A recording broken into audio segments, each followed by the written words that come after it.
It was Christmas Eve on the island of Sodor, and all the engines were bustling to and fro with the final preparations before the big Christmas party at Tidmouth station. There were lots of people and parcels to be delivered as well, no matter what the weather. Everyone was feeling jolly. All except for Caroline. She was motoring along through the snowy countryside towards the station, but she was driving more carefully than usual, as the roads can be very icy and slippery. Being a vintage car, she did not like going fast, which could sometimes overheat her engine. But it wasn't the only thing that was troubling her.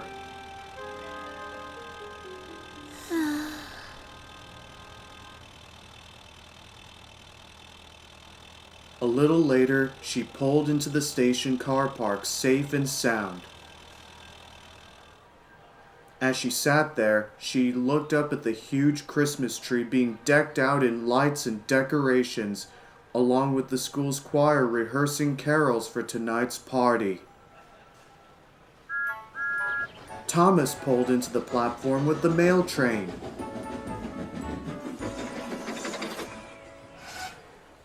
Happy Christmas, Caroline! Isn't the station so lovely when it's decorated? This is going to be the best carol party ever!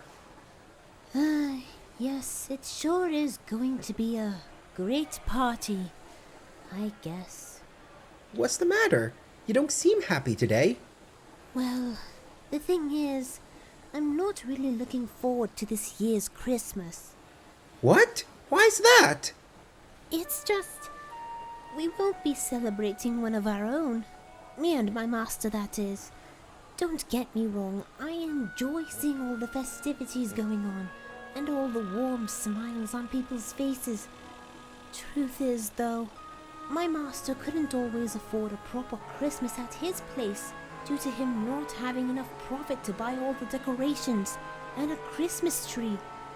Everyone else seems to have a wonderful time, but a poor old car like me. Oh my!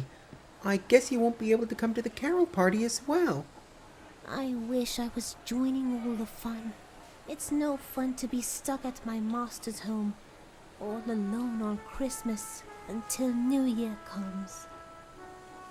Thomas felt sorry for Caroline. He knew for a fact that not all people, engines, or vehicles could have a wonderful Christmas time. But before he could say anything else, they both heard a tooting sound.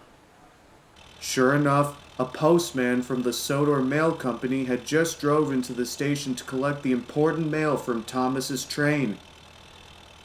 As he tried to slow down, though, he found that he couldn't. The van was traveling too fast and its wheels skidded on the icy road. With a loud bump, it hit the station curb. Luckily, no one was hurt, but the van had hit the curb so hard that it caused the exhaust pipe to fall off.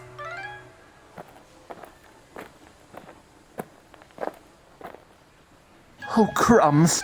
I have a lost load of parcels and letters to be delivered to villages, and now my van's gone bust. What shall I do now? Excuse me, sir, but maybe I could be of assistance? Pardon? I don't have much else to do, so I can take you and deliver the mail in good time. Are you sure, girl? They might be very heavy, and I'm not sure if you could manage it yourself. It's the only way. The children need their presents, and I'm going to deliver this post if it's the last thing I do. Oh, thank you very much. Hurry now, there's not a moment to spare.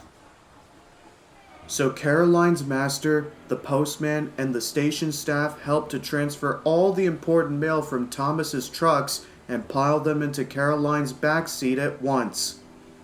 Around the same time, Butch had come along to take the broken down van to the garage.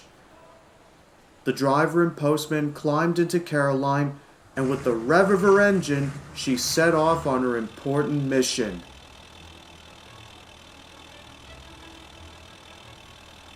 Good luck, Caroline! Don't worry about me, Thomas. Cheerio!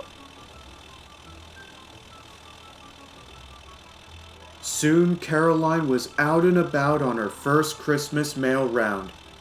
It was difficult to stay on the icy roads, but she struggled on, determined not to be beaten. I mustn't let the children down, and I'm going to give them the best Christmas ever! At each house or at every stop along the way, Caroline waited while the postman handed out the letters and parcels to each resident. Then she carried on to the next stop. Everyone was pleased to see Caroline and wished her a Merry Christmas. Of course, Caroline was a bit breathless to say anything, but always gave a friendly blast on her horn in reply.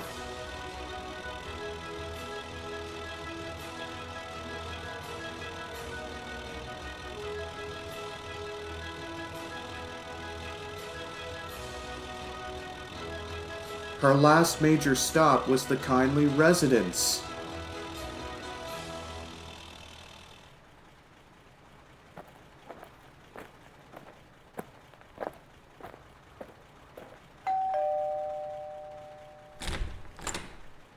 Here you go, ma'am, sir.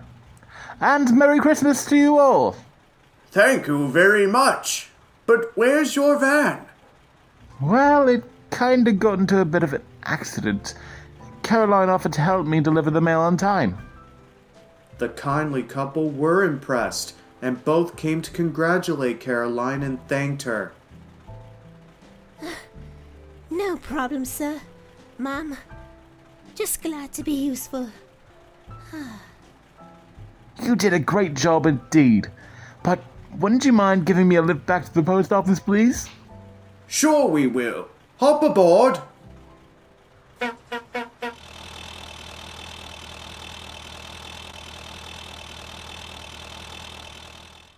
Back at Tidmouth Station, the railway staff were putting up the final set of decorations for the party while the Fat Controller watched on to help supervise the work. Thomas arrived with his last passenger train of the day. He was still thinking about Caroline and wanted to do something special for her. Then, he noticed a box of spare decorative lights in a corner of the station, and suddenly he had an idea. Sir! Excuse me, sir! Yes, Thomas? Well, if it's all right with you, sir, I'd like to offer a favor. And Thomas told the Fat Controller all about Caroline's problem and her helping out with the last delivery mail run, and about his idea to help her. Now that is a very thoughtful idea of you, Thomas. After everything you told me, I think Caroline deserves a special treat for being so helpful. I'll telephone her owner at once and invite them to join the party.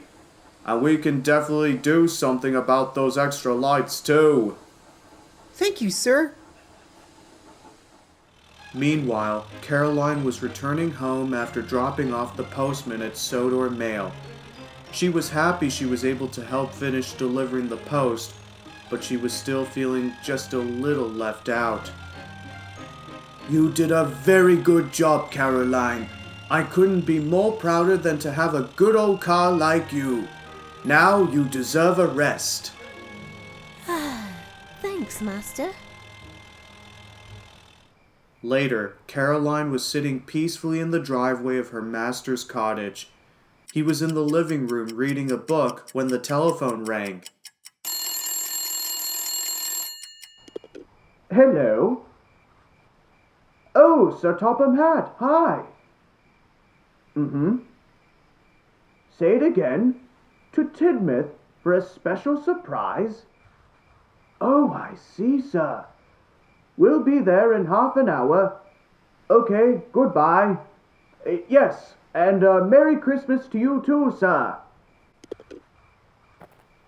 Master, what are you doing outside? Shouldn't you be back inside getting warm? I think you're going to like this, Caroline. We've just been invited to join the Christmas party at Tidmouth Station. Really? Who? By Sir Stephen Topham Hatt, of course. He said he's got a special surprise for you when we get there. Well, what are we waiting for? Let's go! As soon as her master got in, Caroline drove out from the cottage towards Tidmouth, eager to find out what the surprise is. By the time they arrived, the Christmas party was in full swing. Engines and vehicles, large and small, and many people from across the island are there enjoying the celebrations. And there was the Christmas tree, all lit up and sparkling like the night sky. Oh my! It looks beautiful! Ah, Caroline, glad you could make it. I've been told about what happened, and I am very pleased with your hard work today for helping to deliver the mail to everyone in time for Christmas. You are a really useful car. Thank you, sir. By the way, you said that you have some sort of special surprise for me? What is it? Well, it's actually something special for you to wear. The station master then came up carrying the box of spare Christmas lights and set to work decorating them all over Caroline. The vintage car beamed as they were switched on.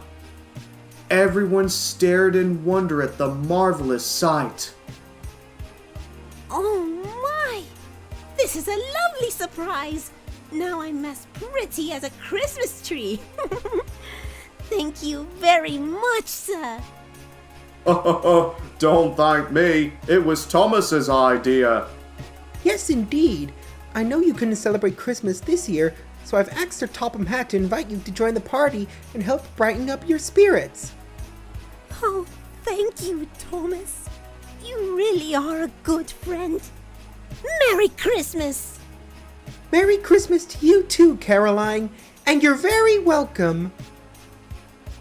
And as the party went on and everyone cheered and sang, Caroline felt she is the luckiest car ever and could think of no other better friends than here on the island of Sodor.